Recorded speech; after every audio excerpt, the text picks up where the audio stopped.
This podcast is for informational purposes only. View the full disclaimer on the Benefit Connections webpage. When we talk about retirement, we often focus on the day it begins. But what about the decades that follow? One of the most powerful features of the PSRS Peers retirement system is its built-in cost of living adjustments. Today, I want to share some stories that aren't just about retirement. They're about security, stability, and the peace of mind that comes from knowing your benefit is designed to grow with you. Let's meet Lucy. Lucy spent 27 wonderful years as a sixth grade teacher, shaping young minds and building a career she loved.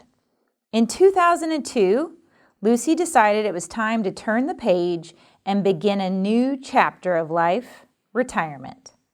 She retired under PSRS with a gross monthly benefit of $2,300 at that time and chose the Joint and Survivor Plan to ensure that her spouse would be protected for life if she would pass first.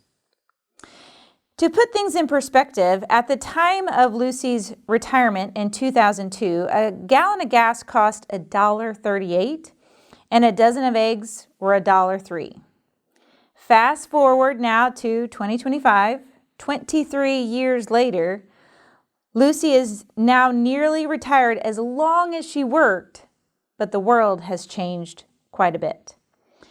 Gas prices are averaging around $3.15 a gallon, and eggs not far behind, $3.30 a dozen. We're thrilled to share that in August of 2025, Lucy celebrated her 82nd birthday.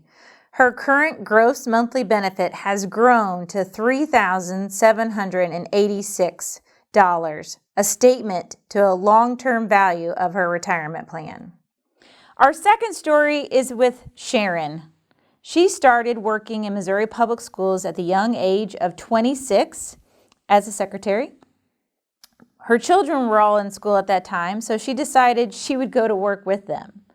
She continued that career for 31.9 years, and in 2001, at the age of 57, she made the decision to retire. Her children had moved to Arizona, and she decided it was time to follow them again.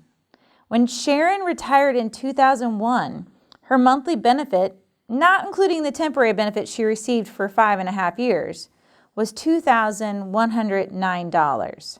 Today, almost 24 years later, her monthly benefit at the age of 81 is $3,192. Sharon has stated that she was blessed with a full career, but even a fuller retirement. These stories of Lucy and Sharon aren't just heartwarming. They're powerful reminders of how retirement benefits evolve over time. Both women retired more than 2 decades ago, and while the world around them changed dramatically, from gas prices to grocery bills, their PSRS Peers benefits have grown too. The growth is in thanks to a large part of the cost of living adjustments built into the retirement system. Cost of living adjustments, or also known as COLAs, help ensure that retirees like Lucy and Sharon can maintain their purchasing power and quality of life, even as prices rise. It's an important feature in the PSRS Peers retirement system, and it's something we know many of our members have questions about. Let's dive into that conversation now. Welcome to the Benefit Connection podcast. Listeners, to help us understand how these increases are determined and what goes into the process, I am joined today by Sarah Swoboda, the Chief Operating Officer for PSRS Peers. I am thrilled for you to be joining me today on the podcast to help listeners have a better understanding of cost of living adjustments, or we also call them COLAs in PSRS Peers retirement system. I, as well as many listeners out there, have questions about cost of living adjustments. Susan, thank you so much for having me. I'm really excited to be here. This is the first time I've ever done a podcast, but I'm excited to be here with you discussing this topic that's so important to our membership. These are a lot of questions that we get asked. Obviously, COLAs or cost of living adjustments are very important for our retirees, but it's also really important for our active membership to understand this very important component of their retirement system that they will receive someday. So I'm really hopeful that a lot of our actives will listen to this podcast and learn too. I'm totally excited. So if you don't mind, do you care if I just jump into some questions? Jump right in. Let's get started. All right. So my first question that I think a lot of listeners would agree to understand is, as retirees, when would one be eligible for a cost of living? That is a good question, and the answer to that question actually depends upon the plan that the member retires from. So for PSRS members, they are first eligible for a COLA the 2nd January following their retirement date. So I like to use examples. So for those of our retirees, our PSRS retirees who retired in July of 2025, they would be first eligible for a COLA in January of 2027. And PEERS retirees is a little different. So for PEERS members, it's the 4th January following their retirement date. So again, for our PEERS retirees in July of 2025, their first COLA eligibility would be in January of 2029. Okay. So is there a main reason that we need to know that the timing's different per system? The answer is for the difference is actually statutory. I think sometimes we lose sight of the fact that PSRS and PEERS are two different plans governed by two separate sections of statute. So the timing of when you're first eligible for a COLA is different in the statutes that govern each plan. Okay, that makes sense. The statutes would regulate that. So another question is, I feel like everyone wants to know this. Is there a maximum amount I can earn in retirement when it comes to cost of living increases or COLAs? There is, and again, like the timing, this is a statutory limit. This limit is found in statute. This time, the statutes governing both systems are the same, so there's no difference. For PSRS and PEERS, both systems limit total COLA increases to 80% of the original monthly retirement benefit. So if you don't mind, if an example might be helpful I'd love an again. Example. Yes, right. Yes. If your original monthly benefit was, let's use a nice round number, $2,000. Okay. The maximum total COLA increases you could receive over time would be $1,600 because that is 80% of $2,000, bringing that total benefit to $3,600. And at that point, you would be capped under the law. Okay, well, that's almost doubling it. Not doubling it, but 80%. So if I start at $2,000, my max would be $3,600. That's correct. That's awesome. So you stated 80% of the original benefit. What if, as a member, when I'm thinking about retiring, if I would choose to take, let's say, the partial lump sum option, which would reduce my monthly benefit, or even taking like a joint and survivor plan, which would reduce my benefit? How would that reflect on that original benefit? Yeah, it's important to remember, like we stated, that the cap applies to the original monthly benefit. So that's something that when a retiree is, or when a member is getting ready to retire, something that they should understand and consider when they're weighing all the different options that we have at retirement. The COLA cap is always going to apply to the original monthly retirement benefit, including those that are reduced due to a PLSL election or a joint and survivor plan. Okay, so whatever my beginning benefit is, that's what the 80% is calculated on. That's correct, yes. Okay. So I would like to happily imagine myself as a retiree. Wouldn't we all? Oh yes, I'm gonna just imagine for a moment, and it doesn't matter at this point, even per system, if I'm receiving it on the 4th or the 2nd January. But would I always just assume that I earn a COLA each year until I meet that 80% max, or how do I picture that as a retiree? Unfortunately, it's a bit more complicated than that. COLAs are not automatically granted each year. Okay. The way that COLAs are calculated at PSRS PEERS and granted is based on a combination of both Missouri statutes and board policy. So hang with me for a moment. Okay. So when the cost of living increase in a year is less than 2%, no COLA is granted that year. Okay. No When the cost of living increase is between 2 and 5%, a 2% COLA would be granted that year. And when the cost of living increase exceeds 5%, a 5% COLA is granted. And we've actually had that happen twice in recent years, in 2022 and 2023. Really? Eligible retirees received a 5% cost of living increase in those 5%. years. That was big. And there's actually one other important component to that formula that I just talked about. When the cost of living in any year is less than 2%, remember I said we would not give Correct. a COLA. But what we do is we bank that amount and apply it to the next year's cost of living increase. Sometimes we'll refer to this as the cumulative aspect of our COLA policy. So again, can I give you an example? I would love examples. I learn best by examples. So if the cost of living increase in 1 year, let's say it's 1.2%. Okay. As I mentioned before, no COLA would be granted because that's less than 2%. However, we will bank that 1.2%, and let's say the cost of living the next year was also 1.2%. Those two added together is 2.4, so we would give a 2% COLA in that second year because of that cumulative nature of the COLA increases. Well, that's really nice. So if 1 year it is kind of low, I can bank on that one and add it to the next year and hope that cost of living increase would be granted. That's correct, yeah. Oh, that's great. So you said this was a policy with the board, PSRS board. When was this policy started or put in place? The current policy that we have today, which does include that cumulative COLA aspect that we just discussed, was put into place by the board in 2017. 2017, so it's been there, close to 8 years now. That's right. The other thing I wonder if listeners, as well as myself, are kind of wondering is, how is it measured what the cost of living is by the PSRS board? What do they use to know how much cost of living has changed? That's a really good question. So PSRS Peers uses a CPI-based approach, and CPI stands for Consumer Price Index.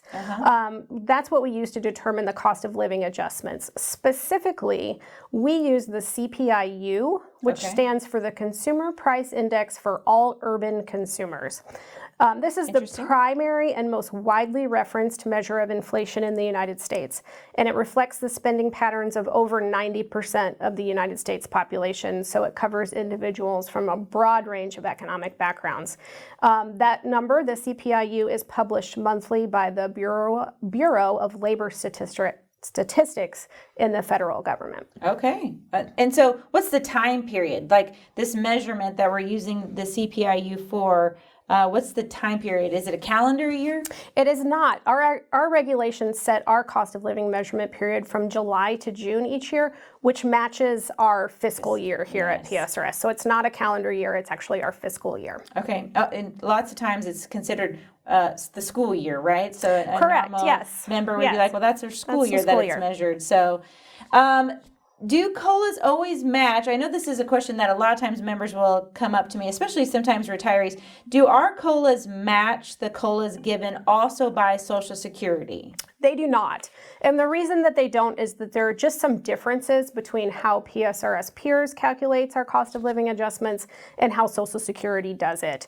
So first, like us, Social Security does provide a COLA based on a CPI, a Consumer Price Index, so that's similar, but they use a different one. They utilize the CPI-W, which is the Consumer Price Index for urban wage earners and clerical workers. So those are going to be slightly different numbers. Okay. Social Security also provides a COLA that matches the CPI-W. They don't have our 2%, 5% sort of structure that we talked about early on in the podcast, and they use a different time measurement period as well. So it would be very rare that our COLA would match the Social Security's. And that makes sense. We are two different entities, right? We don't even structure anything on each other. So therefore, it would only make sense to have two different types of cost of living increases per entity. Very different from Social Security. So I guess one of the main questions is, when does someone know if they will or will not receive the COLA for this year? So let's just say I'm that retiree coming up, and how will I know when I get that COLA? When is it told to me? So each year the board votes on the setting of a COLA, and that's done it's actually our 5th board meeting of the year. We usually refer to that as our October board meeting. Okay. It's typically in October. We'll then notify retirees through various ways, through the board updates, articles, publications, and also the annual benefit statement, which is provided to retirees in January. And if a cost of living is granted, eligible retirees will see that increase in their January benefit payment. Okay. And Susan, and in fact, our board met this year, we met on November 3rd. It was not in October this year.